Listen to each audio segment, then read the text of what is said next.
Hello everyone, in this video, as the title says, I will try to analyze Refraction Railway 4. I will try to guide you in some areas, such as boss mechanics, how to defeat them, and units that are great for it. Let's get started, shall we? First of all, we need to talk about the mechanics of this railway, as there are some slight changes. Firstly, there are 4 sections, the same as Railway 3. The only difference is, there are technically only 4 stations as well. Before a comment, but there are 12 stations with your nerd emoji, let me explain first. One of the big differences is, instead of 1 station at a time, you do 1 section at a time. What is the difference? Let's go back a bit. A station is a node that you can go into and fight against the enemy in that node. It might have multiple waves of enemy, just like in Railway 3 where a station have multiple waves. A section is a group of stations, usually separated by a rest node, where you can rest your sinners and change their identities for upcoming battles. There are some slight changes for this railway though. A section in this railway is just one big station, where the station in this railway is actually a wave. For example, this section 1 has 3 stations, which is basically the same as 1 station with 3 waves on other railways. The waves in this railway may have multiple waves of enemy that refill every time someone's died though. What does this actually mean? This means that before a whole section is completed, your run will not be recorded. Just like the previous railways, you need to complete a whole section. Resetting on Station 2 on Section 1 will just reset you back to Station 1, which makes resetting a huge pain in the bullocks. There is a new mechanic as well, called Backup. What does Backup do? Just as the name suggests, every time your ally dies, a new one, or you could say Backup, will arrive to replace your deceased ally. There are also buffs for your units depending on their deployment number. Even backups. I won't go into details, but some of the buffs might help you sinner deals more damage, start with more SP, or even max speed. This also means that you need to choose all your IDs to be able to enter the battle. But fret not, you won't need to use all 12 of them. Instead, it is quite hard to purposely delete one of your IDs so the backup will replace them. There are also some buffs worth mentioning. First of all, if your characters gets deleted, accidentally or on purpose, you will get sin resources based on their skills. 3 resources for skill 1, 2 for skill 2, and 1 for skill 3 if you unlock it. Secondly, your remaining ally will not get their SP decreased if someone accidentally commits go bye-bye. So that's a relief. Other than that, it's like your usual railway. Now, let's talk about the enemies, starting from the earliest one. In Station 1, you will face the refracted portrait of a certain day, the ego that Yisang and Gregor got at this season battle pass. Its HP pool is rather tanky, compared to the other abnormalities at 2229 HP. The abnormality has 2 special mechanics. The first one is that it can inflict a special status called Interloper that inflicts more status toward the user, such as more sinking, paralyzed, and are prioritized more by the abnormality. It also gives the abnormality 20% more damage and +1 clash power, so be careful. If the unit with the interloper dies, it will spread to other identities that do not have the status. Interloper is also used for this skill, Leaf Interloper, where it gains attack weight and clash power based on the number of units that have the status. For the second one, if the abnormalities reach a certain HP threshold, which I think is around 85% HP, it will get into another phase, started from a gloom check. If you fail, the unit you choose will lose 30 SP, but if you win the check, the abnormalities will lose 3 offense level. That is quite huge because in the next turn, you want to win all 6 clashes to reveal all the paintings. Technically, you can be lucky and get only 1 win for it to be the master painting. But please don't do that because the enemy will have 8 protection and reduce affinity and attack type resistance by 0.5. If you manage to kill off the master painting, you will get a little visual effect and all the painting will be gone. The 8 protection reduce affinity and attack type will be gone, and 5 fragility will be there instead. This is a prime turn to try to burst the boss, so plan ahead. If you did not manage to kill off the master painting, after 3 turns, it will inflict interloper. Discard all of the painting, but inflict a lot of singing potency and count. It also gains offense level up and protection. In my opinion, you should plan so your quote-unquote burst window is when the master portrait has been killed and the abnormality has 5 fragile on them. While this abnormality is weak to slash, do not get fixated on bringing the correct type of attack type resistance because the enemy, when staggered, will be at 2 times weakness anyway. Instead, prepare to deal as much damage in the burst window. But if you feel like your team can't kill the abnormality during the burst window, try having more slash kills since after getting staggered, the boss will be back with normal resistance. Next stop, Station 2.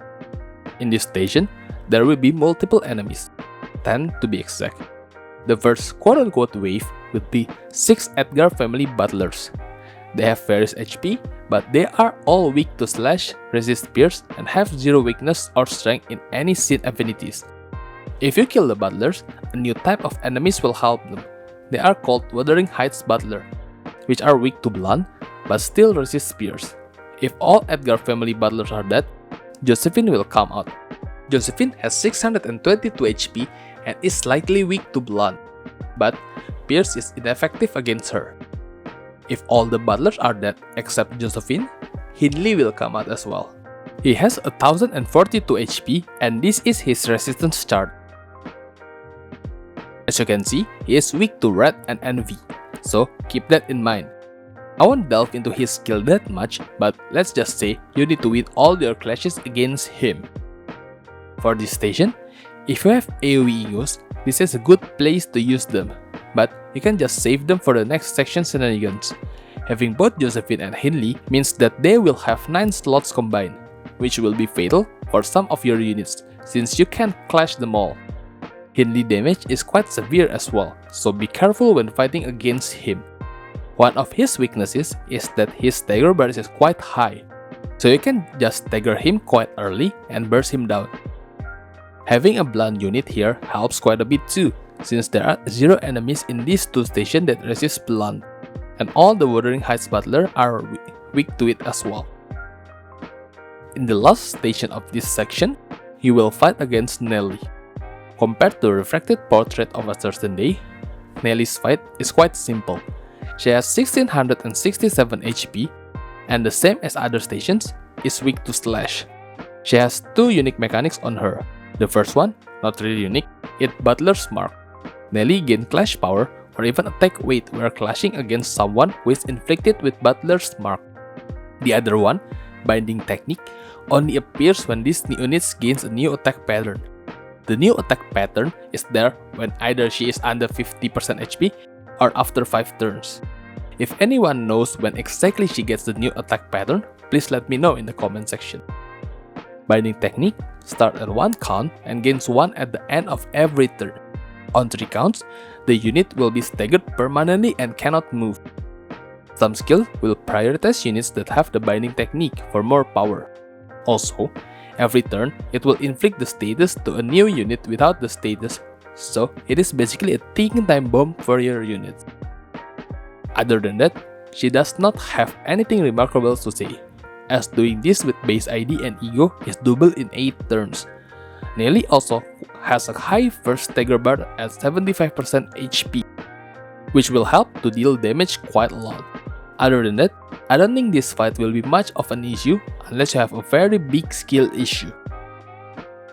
A slight reminder that it is fine for your unit to die because a new one will swap its place. After reviewing all Section 1 enemies, here are some units that I personally think are good for this section. Keep in mind that this is purely subjective and I might be wrong, but take this with a grain of salt and use this as a guideline only. First of all, W Dawn. While she has a Pierce skill 2, which is not ideal in this section, but it gives out fragility that can boost your allies' damage. she also have rip space, a 5 coin envy slash that deals a lot of damage. Her first skill is a slot skill as well that will come in handy in later stages. The next one is Ryoshu. You can use W Ryoshu, Chef Ryoshu, or even Butler Ryoshu.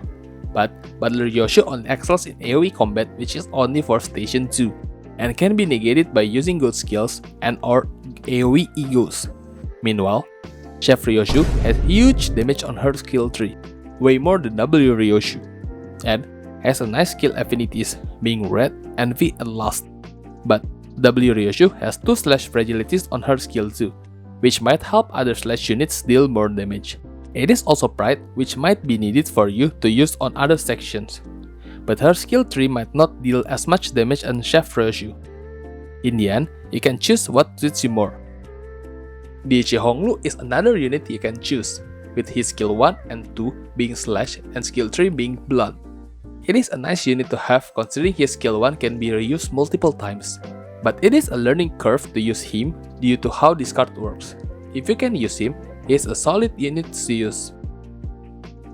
Another unit I will probably recommend is BL Mentor Mersault.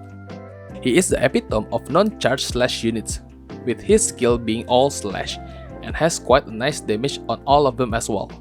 But you need to lose his skill tree clash, which might impose a problem, because the damage difference between losing the clash and using to claim their bones versus winning the fight is quite abysmal. Some argument to be had here is that BL tip would work nicely here, since most of them are slash and the enemies are weak to slash. BL Mentor Mersault will buff all of them too, adding their damage. However, the individual skill and damage for each of them are quite low, so using them compared to other units will be a loss of damage instead of a buff in damage. Now that section 1 is finished, let's go to section 2. In section 2, things were a little too rowdy, with this section having 6, 6 and another 6 enemies respectively. Let's start with the first wave, shall we?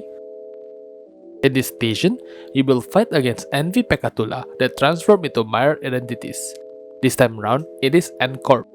Only 6 of them especially. The rest are support units which might be random.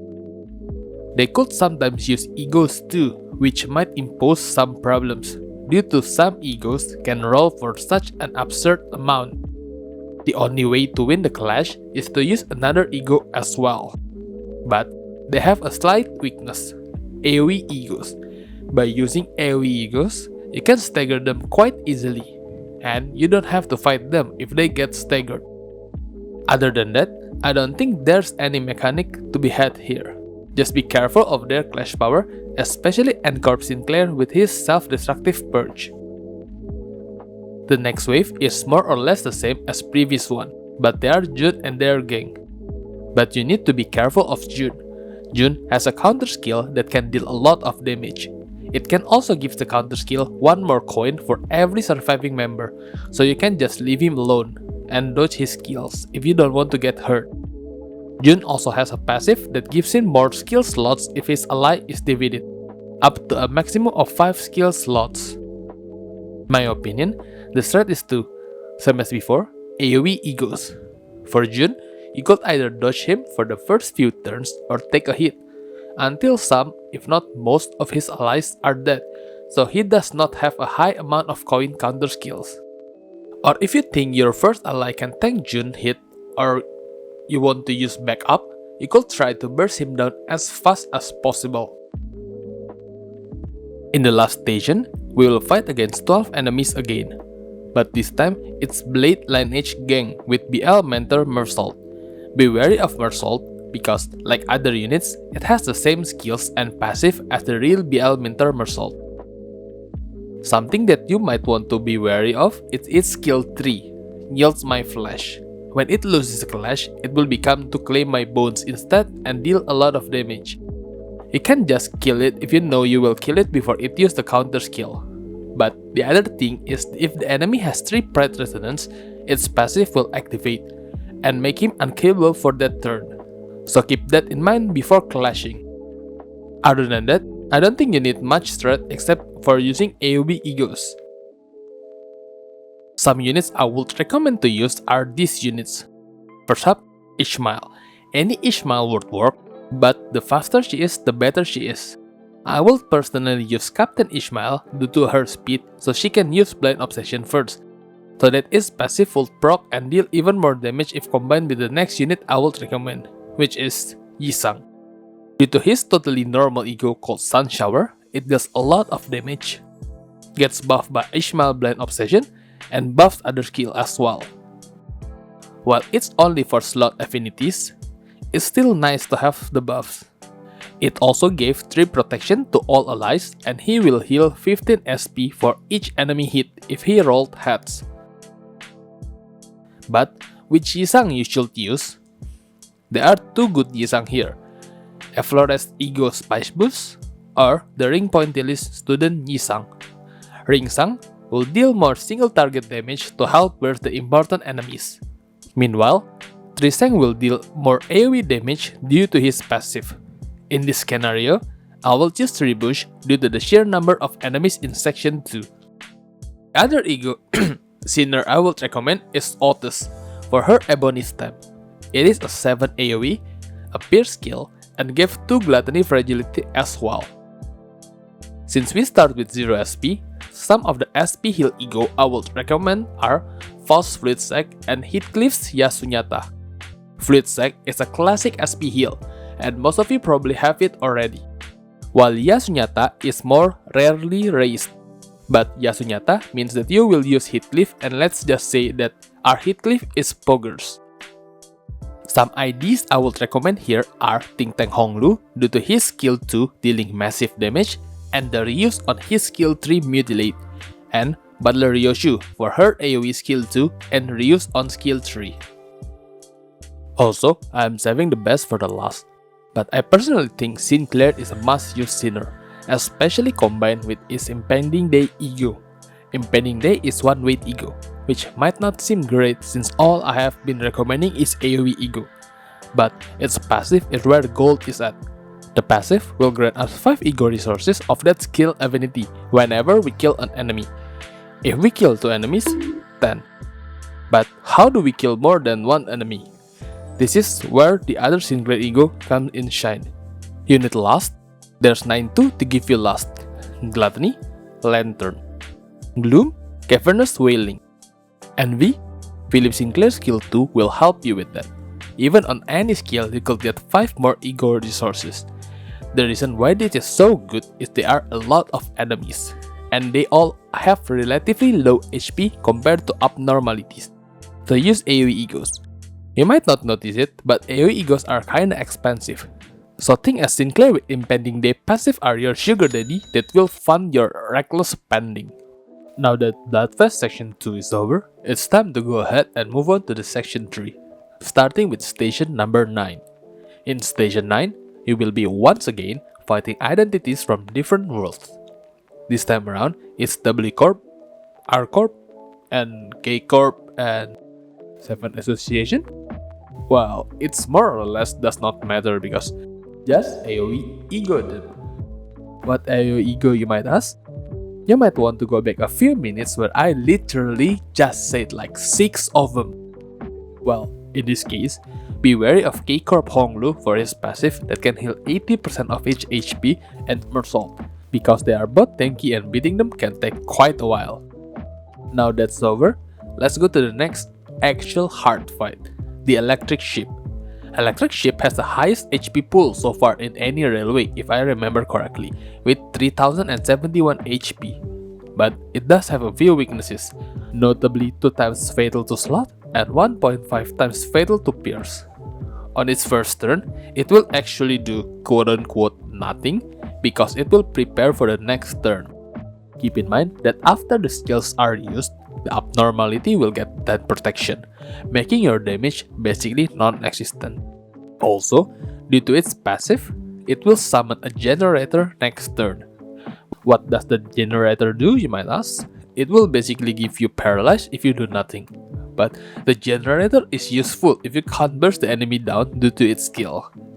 When hitting the generator, you will receive an anti-on-fight grounding plug status. That status, when clashed and won against a certain skill, namely grounding reversal, will apply one plug-in to the boss. For every plug-in the abnormality has, it will gain 1 minimum speed value, making it faster, 1 fragile, and 1 damage up. If the boss has 3 counts of plug-in, it will get staggered next turn and will gain 4 fragile. But clearing all the plug-in counts. It also gives protection every time the grounding reversal skill is used. It also has a skill that cleanses the status, which is electric screaming skill right here. If I recall correctly, the skill would appear once every 5 turns, as seen from this status right here. The very first turn after it uses the skill, the ground reversal skill will not appear, so it will be 3 turn window to apply the plug-in status. Electric Screaming also deals a lot of damage and can wipe up your team, so be careful. In my opinion, the way to beat this is to stack up the plug-in status while fighting against it, preparing to burst when the count reaches 3 and hit it when it is staggered, cause the enemy will have 2 times physical resistance. If you do manage to stagger that way, all charges on the ship will be gone, and its powerful skill will become weak and will not wipe your entire team. Other than that, be wary of the generator, because it will take 0 damage and apply paralyze if you are not careful.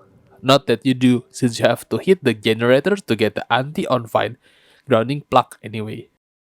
One status that shines here is Tremor, especially with Tidon's Time Moratorium and Tremor Reverb or Lemon. The boss is 2 times fatal to Sloth, so if you do Time Moratorium with Reverb Tremor, the damage you deal will be basically 4 times. Let's assume you have 50 Tremor potency with Reverb on. Every time you Tremor burst, you will deal 50 Tremor damage if the enemy has 1 times weakness against Sloth. But since it's 2 times weakness, you will deal 100 damage instead.